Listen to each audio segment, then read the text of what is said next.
എന്റെ ദേഹത്ത് കൊടുങ്ങല്ലൂരമ്മ ഉണ്ട് എന്ന് പറഞ്ഞ നാണുനായരെ പുതുശ്ശേരി തട്ടകത്തെ നാട്ടുപ്രമാണിമാരും നാട്ടുകാരും ചേർന്ന് അഗ്നികുണ്ഡം തയ്യാറാക്കി അതിൽ ചാടി ദേവിയുടെ സാന്നിധ്യം തെളിയിക്കാൻ കൽപ്പിച്ചു.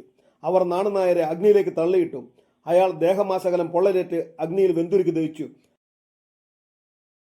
ഒരു 500 വർഷം മുൻപ് പുതുശ്ശേരി തട്ടകത്ത് സംഭവിച്ച നടന്ന ഒരു കഥയാണിത്. സാക്ഷാൽ കൊടുങ്ങല്ലൂരമ്മ എങ്ങനെയാണ് പുതുശ്ശേരി അമ്മയായി മാറിയതെന്നുള്ള കഥയാണിത്. പുതുശ്ശേരി ദേശത്തെ ഉള്ളാട്ട് വീട്ടിൽ നാണുനായർക്ക് കൊടുങ്ങല്ലൂർ ഭരണിവേല കാണണമെന്ന് ഒരാഗ്രഹം തോന്നി. അങ്ങനെ നിഷ്കളങ്കനായ നാണുനായർ ഒരു ഓലക്കുടയും പിടിച്ച് കാൽനടയായി കൊടുങ്ങല്ലൂരിലേക്ക് പുറപ്പെട്ടു. 7-ാം ദിവസം രാത്രിയാണ് കൊടുങ്ങല്ലൂരിലെത്തിയത്. അവിടെ എത്തിയപ്പോഴേക്കും ഭരണിവേല കഴിഞ്ഞ് നടയടച്ചിരുന്നു. ആ കനത്ത ഇരുട്ടിൽ ക്ഷേത്രം എവിടെയാണെന്ന് പോലും മനസ്സിലാക്കാൻ നാണുനായർക്ക് കഴിഞ്ഞില്ല. നാണുനായർ വിശപ്പും ദാഹവും കൊണ്ട് നന്നേ വലഞ്ഞിരുന്നു. അപ്പോഴാണ് കണ്ടത്, ദൂരെ ഒരു വീട്ടിൽ ഒരു ദീപം തെളിഞ്ഞു കത്തുന്നു. നാണുനായർ ഒട്ടും അമാന്തിച്ചില്ല, നേരെ അങ്ങോട്ടേക്ക് നടന്നു.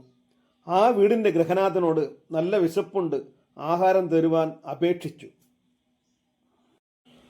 ആ ഗൃഹനാഥൻ നാണുനായരെ മനസ്സിൽ കളിയാക്കിക്കൊണ്ട് പറഞ്ഞു, ഇവിടെ ആഹാരമൊന്നുമില്ല. അല്പം ദൂരെ ആ കാണുന്ന കാവിൻ്റെ നട കാണിച്ചു പറഞ്ഞു, ആ വീടിൻ്റെ മുന്നിൽ ചെന്ന് കാളി വാരസ്യാരെ എന്ന് വിളിച്ചാൽ മതി എന്ന്. ആഹാരം വാരസ്യാരെ തരുമെന്ന് പറഞ്ഞു. അയാൾ കളിയാക്കി പറഞ്ഞതാണെന്ന് മനസ്സിലാകാതെ നാണുനായർ ധൃതിയിൽ അങ്ങോട്ടേക്ക് ചെന്നു.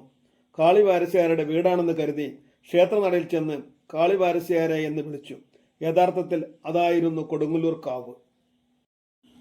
ചങ്ങലവട്ടയും ദീപവുമായി ദേവീ ചൈതന്യം തുളുമ്പുന്ന ഒരു സ്ത്രീ പുറത്തേക്ക് വന്നു. നാണുനായരെ സ്വീകരിച്ചിരുത്തി ഭക്ഷണം കൊടുത്തു. ശേഷം നാണുനായരോട് വിശേഷങ്ങളൊക്കെ അവർ ചോദിച്ചറിഞ്ഞു. എങ്ങനെ ഇവിടെ എത്തിയെന്ന് ആരാഞ്ഞു.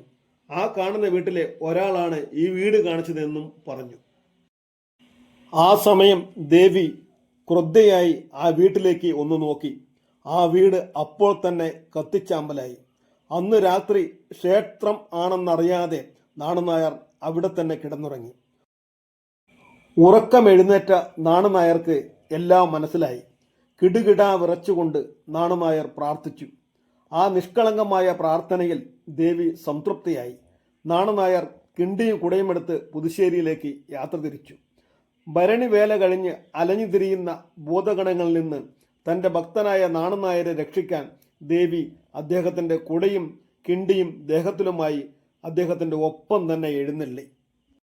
7-ാം നാൾ നാണുനായർ പുതുശ്ശേരിയിൽ തിരിച്ചെത്തി. ഓലക്കുടയും കിണ്ടിയും പൂജാമുറിയിൽ വെച്ചു. പ്രാർത്ഥിച്ചപ്പോൾ ദേവി നാണുനായരുടെ ദേഹത്ത് അണഞ്ഞു. നാണുനായർ വിറച്ചു തുള്ളിത്തുടങ്ങി. അദ്ദേഹത്തിൻ്റെ ബന്ധുക്കൾ അയൽക്കാരെ വിളിച്ചുകൂട്ടി. അദ്ദേഹം തുള്ളാനുള്ള കാരണം ആ ഓലക്കുടയാണെന്ന് കരുതി അവർ അത് നശിപ്പിച്ച് കുട വലിച്ചെറിഞ്ഞു.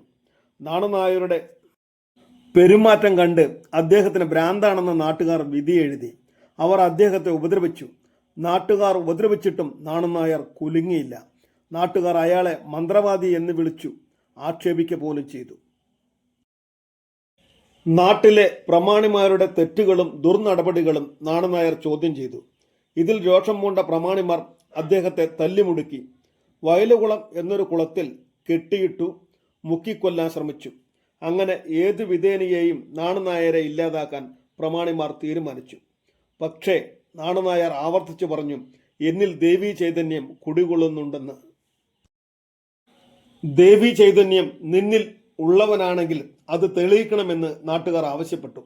പ്രമാണിമാരുടെ കൽപ്പന പ്രകാരം അഗ്നിപരീക്ഷണം നടത്താൻ തീരുമാനിച്ചു. തീരുമാനം അവർ നാട് മൊത്തം കൊട്ടി അറിയിച്ചു. അങ്ങനെ ആ ദിനവും വന്നെത്തി. നാണുനായരെ അഗ്നികുണ്ഡത്തിലേക്ക് ഇറക്കിക്കൊല്ലുന്ന ചടങ്ങിനായി ചെറുമക്കൾ വിറകും ഏണിയും മുളയും ഏർപ്പാടാക്കി. ആശാരിമാർ മുള പണിയെടുത്ത് തയ്യാറാക്കി.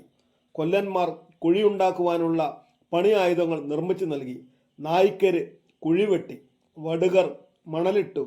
ചക്കാൻ എണ്ണ കൊണ്ടുവന്നു. ചെട്ടിയാർമാർ നെയ്യ് കൊണ്ടുവന്നു. എഴുത്തച്ഛന്മാർ നാണുനായരെ വയലുകുളത്തിൽ നിന്ന് പിടിച്ചുകൊണ്ടുവന്നു. കിഴക്കേ വീട് പണിക്കര് അഗ്നിക്ക് തിരികൊളുത്തി. ശേഷം നാണുനായർ അഗ്നിയിലേക്ക് ചാടുവാൻ ആവശ്യപ്പെട്ടു.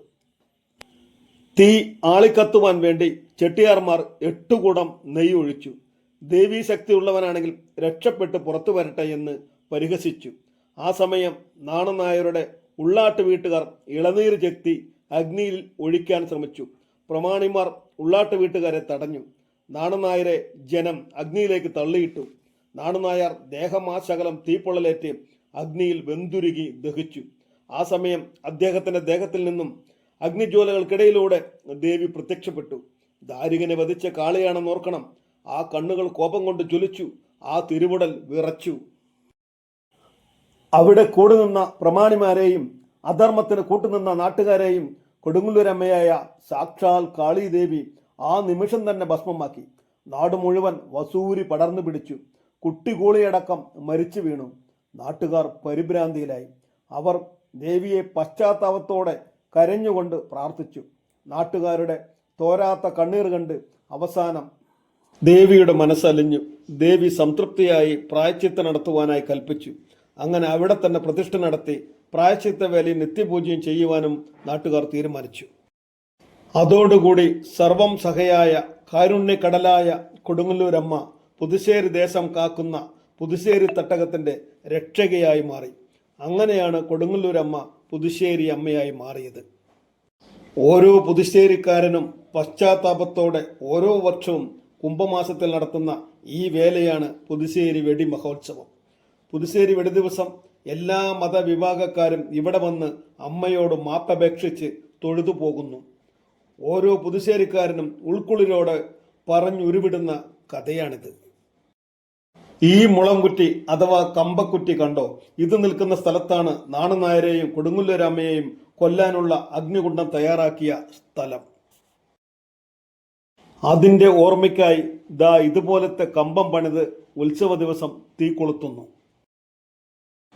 ഇതാ ഈ കാണുന്നതാണ് ഉള്ളാട്ട് വീട്ടിൽ തറവാടിന്റെ കൊടുങ്ങല്ലൂർ അമ്മ വന്ന ശ്രീമൂലസ്ഥാനം.